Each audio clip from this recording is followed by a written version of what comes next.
Day 36 finds Timber dealing with numerous thieves near his storage every day. Another marten appears, unafraid of humans. He scares it away, but finds another hiding on top of the storage. Timber has to take out his bear deterrent to scare them off. He heads to the river to check how the fishing is going. Unexpectedly, he found the stick that had secured the big fish before. He used another stick to retrieve it. To his surprise, the fish was still there. The feeling of regaining what was lost was truly exhilarating. After storing all the food in the warehouse, he felt much more at ease. As the weather grew colder, he had to move the fire inside his shelter. This caused a new problem. Smoke filled the room because he hadn't planned for ventilation when building. Staying in such an environment is very dangerous as it can cause diseases or even be life-threatening. Timber now needed to think carefully about how to resolve this issue. On day 37, after fully recovering, Dub went back to searching for food. Today, as usual, he started by checking the fishing situation by the river. He finally caught a big fish, not a barracuda this time, but a large Atlantic salmon. After resetting the fishing nets, he processed the prey and returned it to the camp, then continued checking the fishing traps. When luck was on his side, it seemed unstoppable. Who would have thought he would catch a barracuda too?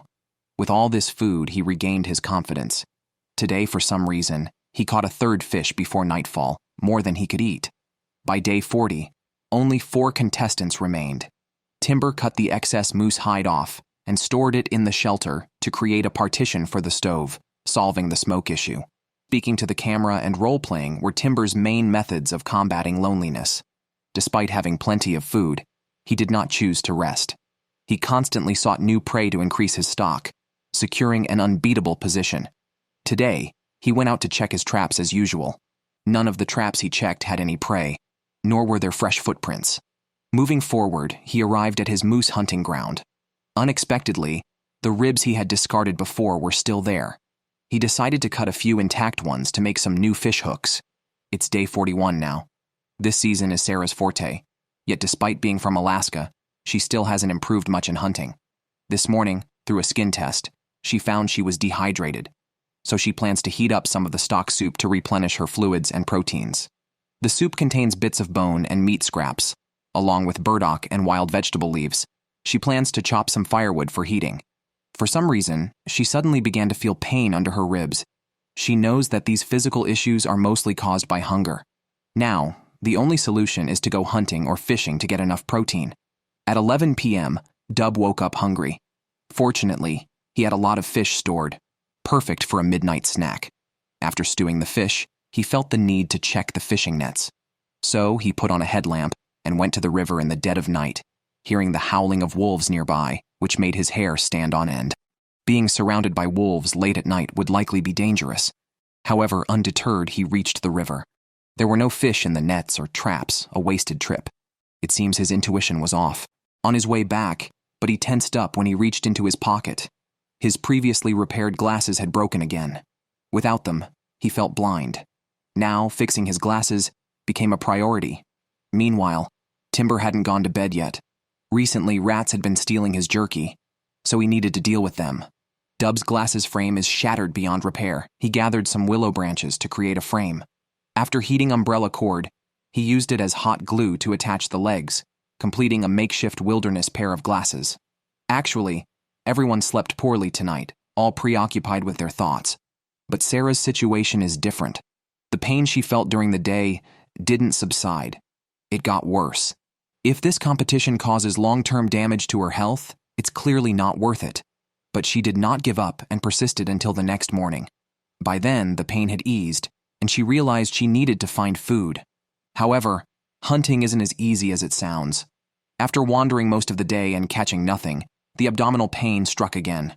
She hurried back to camp, seemingly with no reason to stay any longer. After a fierce internal debate, Sarah pulled out the satellite phone and officially withdrew from the competition. As the only female contestant in the final 4 and leaving due to illness, she still retained her honor. 43 days into the competition, 3 contestants remained. William went to retrieve the cached food, planning to enjoy a meal of beaver meat. Burying the food with stones had proven effective. Neither mice, martens, nor birds could steal it. With winter making food scarce, he could only eat a beaver leg today. Everyone was waiting for the ice on the river to thicken enough to support a person's weight for fishing. How long this would take was uncertain, so he had to conserve his food. He cooked it, removed the skin, and ate it directly. Though not very meaty, the high-fat content made it quite satisfying. By day 45, the temperature had dropped to -6 degrees Celsius. William was checking his traps as usual but found them empty again. He returned to eat the hidden food. There were marten's footprints in the snow. He uncovered the stones only to find it empty. In frustration, he scattered the stones, finding no trace of the beaver meat. This was serious. Without food, he faced absolute starvation. Today, Timber made fish hooks from rib bones he had collected to catch sharp-toothed barracuda. Losing hooks was inevitable. Of the 25 he brought, only 4 remained. After making several hooks, he chewed on jerky and went to check his traps, which he had set 5 snares nearby, always without success. However, today was finally fruitful. Caught a live snow rabbit. The rabbit had little fat, but Timber had plenty of moose fat, which perfectly complemented this deficiency. Eating fresh meat greatly improved his mood and boosted his confidence.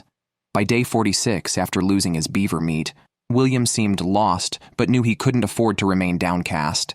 He had to find food or face withdrawal from the competition. The easiest prey to obtain was still fish.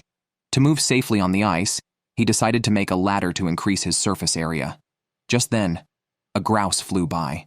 He quickly ran back to camp, grabbed a long pole with a noose. He succeeded. In his words, "A man who laughs is not unlucky." William was too hungry to wait for cooking.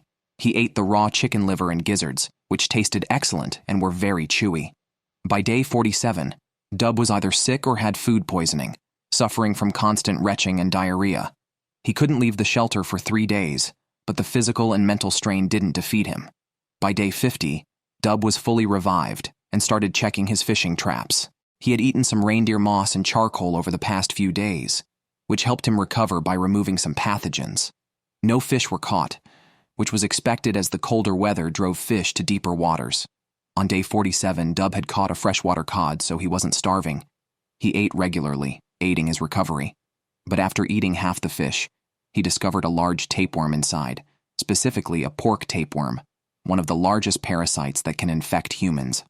Dub felt nauseous, but the delicious fish was too good to waste. He decided to cook it longer to kill the tapeworm completely before consuming it. After eating his fill, Dub lay in bed, reflecting deeply. By day 51, Timber had been fishing with a homemade gorge hook for several days with no catch yet. When not fishing, he spent time in his shelter making wooden toys for his son, wanting to make up for the hardships they endured with him. Despite being well-fed daily, he had still lost nearly 30 pounds. Today, he planned to check his fishing traps at the river to see how his gorge hook was working.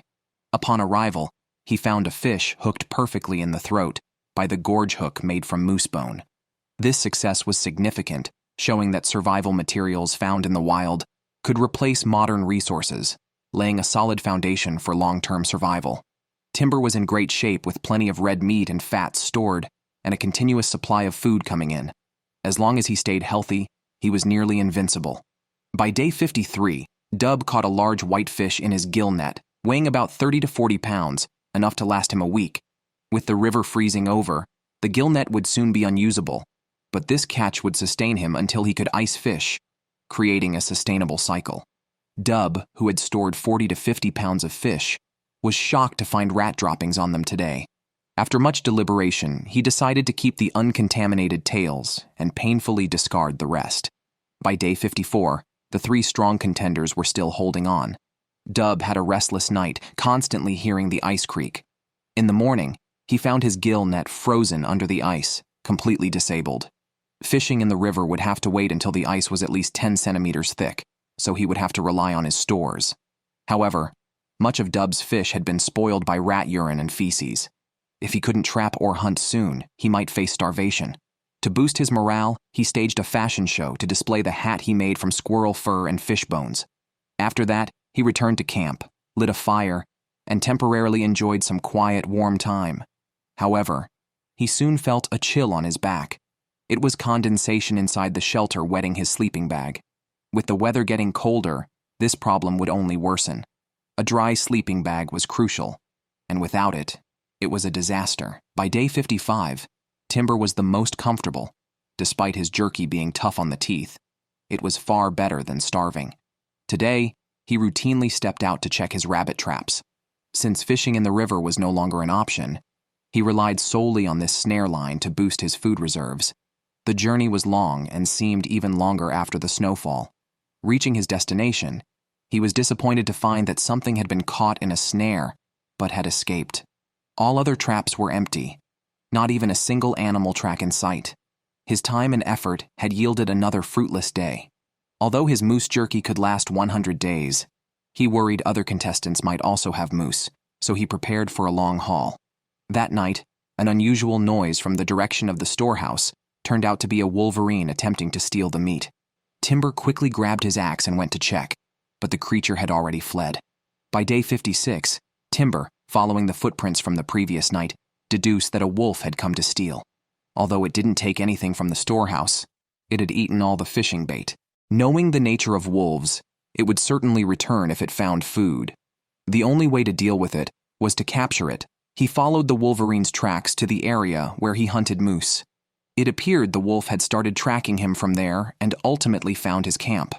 To catch the wolf, he removed all his rabbit traps and prepared a big move. By day 57, since losing half a beaver, William had been focused on finding other food sources. Since the ice on the river was still not thick enough to be safe, he placed some ladders under his feet to distribute his weight. After setting up the fishing trap, he returned to the shore, started a fire to cook, and kept an eye on the fishing rod while boiling the last grouse he had caught. Today, finishing it meant his food stores were completely depleted. Just as he put a delicious piece of chicken in his mouth, William noticed the fishing rod trembling. Without hesitation, he rushed over and carefully pulled up the fishing line. He caught a large barracuda. Judging by its size, it was the biggest he had ever caught. Upon gutting the fish, he found it full of roe. Due to the many thieves around, he placed the fish net in the river, tied the fish with a rope, and placed it inside the net to keep it fresh and safe from theft. By day 58, Timber found a large moose antler and, tying it to some rotten wood, made a musical instrument. Now he could entertain himself and cultivate his mood. By day 59, with the days getting shorter, William spent more time inside his shelter. The constant smoke caused his forehead and scalp to redden as if flayed. At dawn, he decided to make more fishing traps to increase his stock for the upcoming polar night. After checking yesterday's traps and finding them empty, he planned to dig several more holes in the ice, which was still not very thick, requiring extra caution. He knocked some large blocks of ice from the shore into a rectangle, topped it with a lid, and his icebox was ready. By day 60, Dub finally started ice fishing. Wearing homemade snowshoes, he cautiously made his way to the deeper water and used an axe to break through the ice, which was noticeably thicker here due to the still water in the lake. With his food supplies running low, ice fishing was crucial to avoid starvation. After several failed hunting attempts, fishing had become his main activity. Ice fishing was not as easy as expected. Dub spent half a day freezing without catching a fish and had to leave quietly. The fish spoiled by rat feces a few days ago now had to be cooked due to the urgent depletion of his stock. Rats carry many germs. Hopefully, Dub doesn't get sick from them. By day 61, if you talk about living comfortably, Timber is the one. He can enjoy the beautiful scenery in front of his door, has a warm fire inside, and has endless firewood under his bed. Most importantly, he has more moose meat than he can eat. Today, he plans to check all his dried meat and divide it into 2 parts. After dealing with the dried meat, he used the last of his moose fat to fry some fish. However, to win the competition, one must ensure they do not fall ill and maintain mental health. Otherwise, even a perfect start like his might not last. Today, Dub made another gill net. The long-awaited ice fishing was not successful, so he planned to set the net under the ice, hoping for a surprise catch. He chiseled an ice hole, stretched the net into the water, and waited quietly for prey. Then, he drilled another hole and started fishing with a rod. As darkness fell quickly, and with no fish caught today, he made a violin to pass the long 16-hour night, starting to play and sing. Recent setbacks made him increasingly upset, and he couldn't help but shed tears. If this situation continues, he might not be far from leaving the competition. By day 62, Timber also began ice fishing.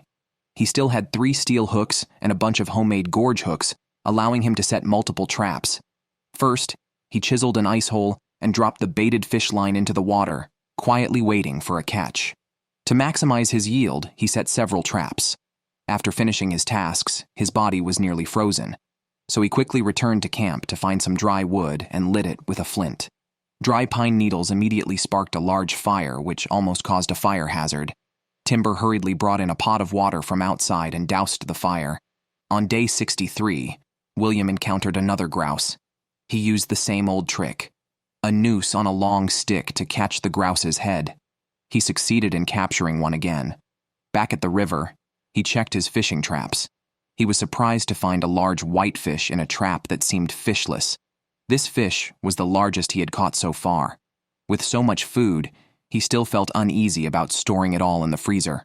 So he reinforced it with more large blocks of ice, then poured water over it to freeze everything into a solid mass. On day 64, it had snowed all night, covering all traces of wildlife activity. Dub had run out of food. If he couldn't catch fish today, he would go hungry. With less than a month left before the period of polar night, insufficient food reserves would mean elimination. Unable to catch fish in the lake, Dub risked returning to the river. To avoid accidents, he wore the standard-issue life jacket from the show. He drilled a few holes and set up fishing traps, then started ice fishing elsewhere. After some time, there was finally movement in one of the traps. He carefully pulled up the line and caught a large pike over 1 meter long. This fish could feed him for a week if properly rationed. Over at Timber's, last night's fire had scared him, so today he needed to address this hazard. Repairing the shelter was troublesome, but necessary. He removed the lower-positioned moose hides and nailed them higher up on the roof. Despite his ample food supply, he felt increasingly hungry and was losing weight. Since the start of the competition, he had lost over 30 pounds. Continuing this way, he worried about being forced to quit due to poor health. Removing the moose hides that blocked smoke reduced the risk of fire, but now smoke filled the shelter again. Day 65 has arrived, and the 3 experts are still holding strong. This morning, Timber was planning to go fishing but discovered a marten at the campsite. Since it is a protected animal, he could only drive it away, not hunt it. He then headed to the river to fish. The increasing snow made the ice on the river even more unstable, revealing areas of open water. Extreme caution was necessary because falling in could mean the end of the competition. Unfortunately, the fishing traps were empty, though the bait had been eaten. Similar results were found in the other traps. After resetting the traps, he planned to return to camp to warm up. The overflow on the river surface created a lot of slush, which was extremely cold to walk on. Once his shoes were soaked through, his feet could freeze, leading to frostbite. Already, Timber's right toe was affected, though not severely. Keeping warm by the fire should help it recover. Day 66, and William is now a master at snaring grouse with a stick. As usual, he enjoyed the grouse liver sashimi to satiate his hunger, then hurried to the river to check his fish traps. Breaking through the ice with an axe, he managed to catch a pickerel, but that wasn't all. He also caught a large northern pike. He ate the fish roe and liver sashimi, hoping it wouldn't upset his stomach. Day 67. The camera shows a much older-looking Dub, weathered by hunger and hardship. A few days ago, he had run out of stored food. Fortunately, he caught a large pickerel weighing over 20 pounds. After cleaning the fish, he chopped it into pieces, placed them in a sack, and hung it from a tree to prevent theft by other animals. To increase his chances, he used a large piece of meat in his fishing traps and also fished through another hole with a rod. Unexpectedly, he caught another fish. At around 2 p.m., there was sudden movement in the fishing trap. As he slowly pulled it up, he found a large fish on the hook. Now, his stored fish supply was growing. Everything seemed to be progressing well. Day 68 arrived, and Timber had been monitoring the moose movements. While they were previously seen near the camp, they had now disappeared. Today's task was to gather firewood. As the weather grew colder, the demand for heating materials increased significantly. He stored extra wood daily to prepare for bad weather or potential injuries. Afterwards, he lay in bed, warming by the fire and contemplating how to create an art piece to pass the time. With food in hand, he felt secure. Suddenly, he felt a burning sensation under his feet. The fire had melted his shoes. To test the shoes, he went to his fishing spot and slowly pulled up the fishing line, catching a barracuda. Fishing had been challenging since the river froze, so catching one made him very happy. With fresh food in hand, he decided to feast. Back at camp, he roasted the fish by the fire and began crafting an artifact from birch bark with charcoal, keeping himself constantly busy to avoid wandering thoughts. Day 69, William's shelter was leaning against a rock. As the weather grew colder, just burning wood inside was not enough to reach the desired temperature. So, he had the idea to build a fire on that rock, which naturally warmed the interior. To make himself more comfortable, he built a simple tent next to the fire to protect against snow and wind. By day 71, Dub was awakened twice the night before because a thief was attracted to the fish on the roof. It appeared to be the work of a marten. Returning to camp, he found that thieves had visited again. In just a short absence, the fish he had left was nearly dragged away. So, he chopped the fish and wrapped it in a shirt, planning to hang it in a tree. But by then, the riverbank storage was already being eyed by a pine marten. On day 72, Timber made a set of toys from sticks, which he called Trial by Fire. He played with them during his spare time each day to effectively stabilize his mood. Today, he wanted to also try placing a gill net in the water. Although it was uncertain if he would catch any fish, it at least added a bit of hope. First, he chiseled 2 holes in the ice according to the size of the gill net. Then, using sticks, he threaded a rope through them and used it to pull the net through. The ends were secured with sticks, completing the setup. In the evening, Timber felt his feet gradually losing sensation. They were ice cold and very hard to the touch, likely a precursor to frostbite. Severe frostbite could lead to amputation. On day 73, due to the torment of frostbite, Timber had slept for only about an hour the previous night. The temperature inside the shelter was fine, and he had a sleeping bag, although he had plenty of food. The physical breakdown was making him increasingly uncomfortable. Meanwhile, Dub was following his routine, fishing each day, storing catches, chopping wood, then eating and resting. As the polar night approached, it was already dark by 4 p.m. His beard had grown long and was getting in the way while eating and drinking, so he trimmed it with a multi-tool. Because he frequently used the shelter's door, it had become increasingly broken and could hardly keep out the cold. He now planned to fix it to prepare for even colder weather.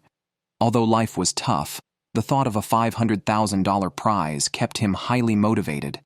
After all, he might never earn that much money in his real life. Being busy during the day left him no time for idle thoughts. But at night, during boring moments, various scattered thoughts would flood his mind. For a wilderness enthusiast, this place was paradise. But over time, the cold, loneliness, and harsh conditions made it feel like a prison. However, Dub's resolve was strong. His only worry was about his food supply, as there were too many thieves around. Thinking this, he decided to check his storage. Fortunately, he arrived just in time to prevent a marten from causing much damage. After driving it away, Dub returned to camp. Day 74 has arrived. Today is William's son's birthday. For the first time in 10 years, he isn't by his side on his child's birthday. Now, he can only send his wishes through a screen. To celebrate, he made the fire a bit larger than usual. Later, he went to the storehouse, grabbed a big fish head, and prepared to feast on a birthday banquet. William really eats anything to survive, not wasting any part of an animal, including the head and organs. Day 75.